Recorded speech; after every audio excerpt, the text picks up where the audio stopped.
એક પણ લમ્સ ના રહે અને એકદમ ટેસ્ટી એવું જુવારના લોટનું દહીંવાળું ખીચું બનાવ્યું છે. આ ટેસ્ટી ખીચુની રેસીપી ચાલો તમારી સાથે પણ શેર કરું.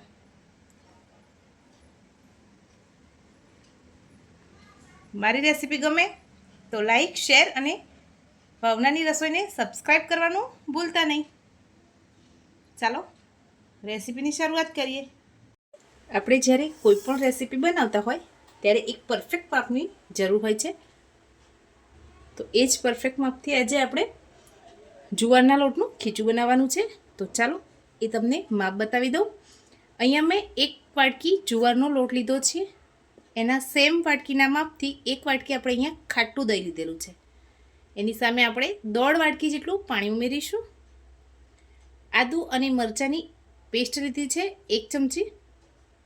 વઘાર માટે અહીંયા મેં રાઈ, જીરું, સફેદ તલ, 2 થી 3 ટેબલ સ્પૂન જેટલું તેલ લીધેલું છે. સ્વાદ પ્રમાણે આપણે મીઠું ઉમેરીશું. લીલા ધાણાને કટ કરીને લીધેલા છે અને આ કાશ્મીરી મરચું છે જે આપણે ઉપરથી એને સ્પ્રિંકલ કરીશું. તો ચાલો હવે આપણે રેસીપીની શરૂઆત કરી લઈએ. એક બાઉલ લીધું છે, એમાં આપણે 1 વાટકી જુવારનો લોટ ઉમેરી દઈશું. દહીં ઉમેરી દઈશું. આપણે એમાં 1 વાટકી અને 1.5 વાટકી પાણી ઉમેરવાનું છે. હવે એક આ રીતે વિસ્કર લઈ લઈશું. એની મદદથી સરસ એકદમ ગાંઠો ના રહે તે રીતનું આપણે બેટર બનાવવાનું છે. તમે ઇલેક્ટ્રિક વિસ્કરની પણ ઉપયોગ કરી શકો છો, એટલે કે બ્લેન્ડરનો પણ. અહીંયા મેં હાથથી કરી રહી છું. સરસ રીતે એક પણ ગાંઠ ના રહે એ રીતનું આપણે બેટર તૈયાર કરવાનું છે.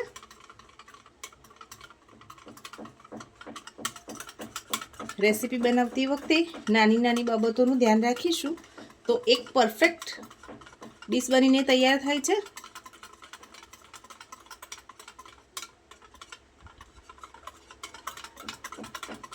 ચોખાના લોટનું ખીચું તો તમે બનાવ્યું જ હશે. આજે આપણે જુવારના લોટનું ખીચું બનાવીએ છીએ. તમે શેનું ખીચું બનાવો છો એ પણ મને કમેન્ટ કરીને જરૂરથી જણાવજો. અને તમે મારો વિડીયો ક્યાંથી જુઓ છો એ પણ મને કમેન્ટ જરૂરથી કરજો.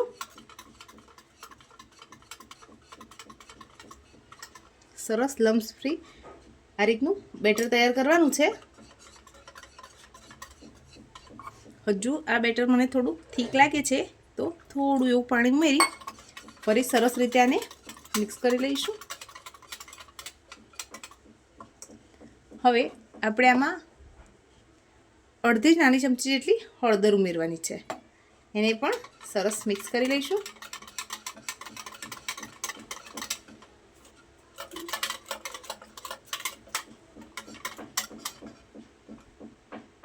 ગેસ ઉપર કઢાઈ રાખી દીધી છે. હવે આપણે એમાં વઘાર માટે તેલ ઉમેરીશું. 2 ટેબલસ્પૂન જેટલું તેલ છે.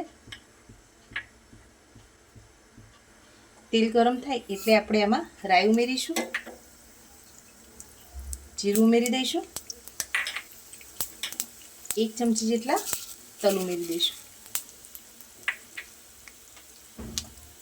બધું સરસ ચટકવા દઈશું. હવે એમાં આદુ અને મરચાંની પેસ્ટ ઉમેરીશું. ગેસની ફ્લેમને એકદમ લો રાખીશું.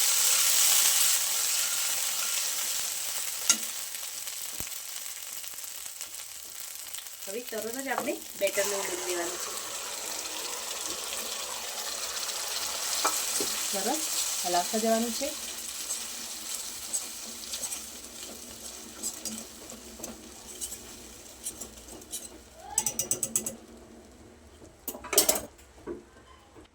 હવે ધીમે ધીમે હલાવતા જઈ એને સરસ મિક્સ કરી લેવાનું છે. ગેસની ફ્લેમને લો રાખીશું જેથી નીચે આ લોટ બેસે નહીં.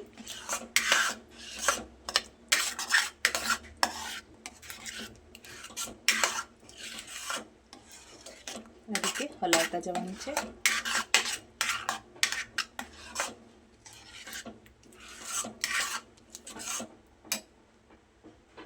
હવે આપણે આમાં સ્વાદ પ્રમાણે મીઠું ઉમેરી દઈશું.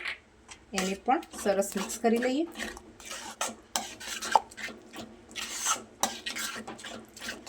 આ રીતે મિક્સ કરીશું એટલે આપણે મીઠું સરળ ખીચુમાં બેસી જશે.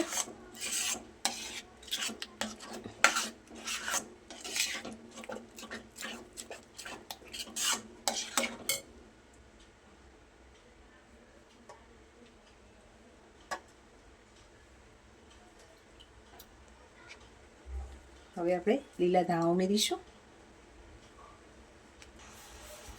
હવે ફરીથી એકવાર બધું સરસ મિક્સ કરી લઈએ.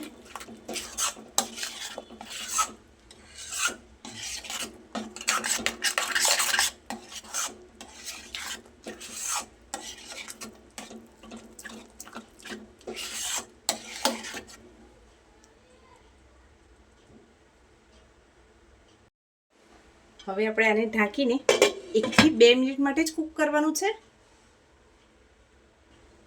હવે 2 મિનિટ પછી આપણે ફરીથી એકવાર હલાવીને ચેક કરી લઈએ. સાઈડમાંથી તેલ પણ સરસ છૂટું પડવા લાગ્યું છે અને આપણું જુવારના લોટનું ખીચું બનીને પણ સરસ તૈયાર થઈ ગયું છે. તો ચાલો હવે આપણે એને સર્વિંગ પ્લેટમાં નીકાળી લઈએ. હવે આપણે સર્વિંગ બાઉલમાં નીકાળી લઈએ.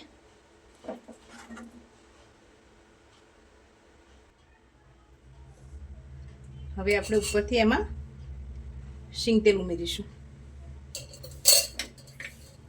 સફેદ તલ ઉપરથી આપણે કાશ્મીરી મરચું સ્પ્રિંકલ કરીશું. તમે એની જગ્યાએ અથાણાનો મસાલો પણ સ્પ્રિંકલ કરી શકો છો. હવે લીલા ધાણાથી ગાર્નિશ કરીશું.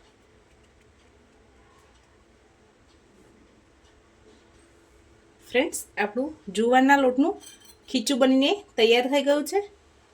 તમને મારી રેસીપી ગમી હોય તો લાઈક કરજો, શેર કરજો અને સબસ્ક્રાઈબ કરવાનું તો ભૂલતા જ નહીં. Thank you.